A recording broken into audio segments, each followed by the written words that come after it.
Hello, everybody. I'd like to apologise. I haven't been posting videos recently. I've had COVID.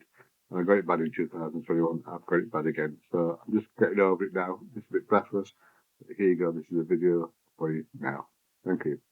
On the Zontes 350E. So this video is on the Zontes 350E on how to remove the instrument cluster. You never have to do it, but obviously dealers have to be informed on how to do it. So this is the video. Enjoy. Man Mick signing off. Take it bye for now.